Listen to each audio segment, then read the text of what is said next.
What's up, everybody? It's another scorcher of a day where I am on the east coast of Canada in Nova Scotia. Everybody always asks where I'm from.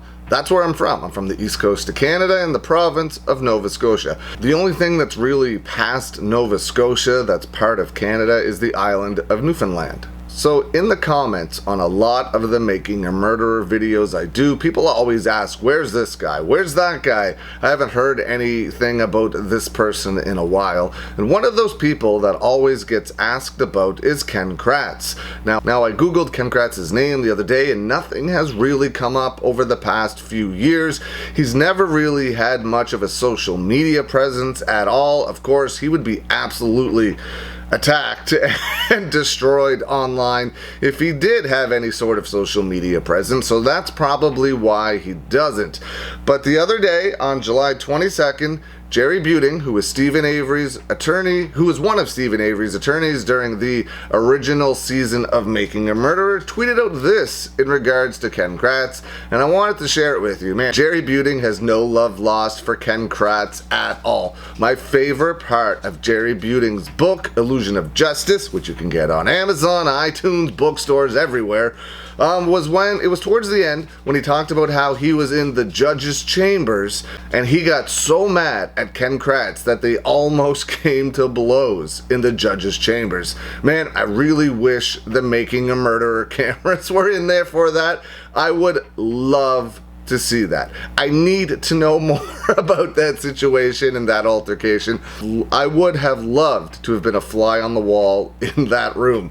Now, Jerry Buting tweeted this in regards to Ken Kratz. Kratz seems to have disappeared, perhaps avoiding subpoenas by living in an underground bunker with his most prized possessions, a windowless room lined with crushed velvet walls, a brass dancer pole, and lots of red heels. Man, Jerry's got no love lost, like I said, for Ken Kratz at all.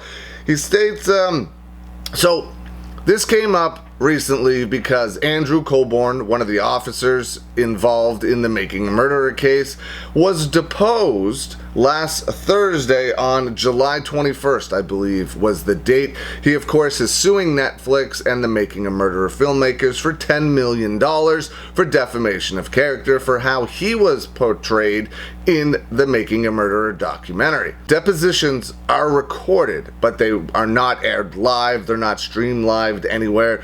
Likely you'll see little clips maybe pop up online over time every now and again. The only time you'll ever see it in length is if there is a season 3 of Making a Murderer. Now, there's no information, there's not even like a hint that there will be a season 3 of Making a Murderer, but if I had to guess, I would say there will be a season 3 of Making a Murderer, and it keeps the story fresh. It keeps Stephen Avery's and Brendan Dassey's story out there. I get messages almost daily about people just finding the documentary now, just watching the documentary for the first time now, and it's been on Netflix for almost 7 years, over 7 years now, something like that, and there's still people finding it for the first time, and there's still people like me and you that are absolutely disgusted with how things were handled in this case.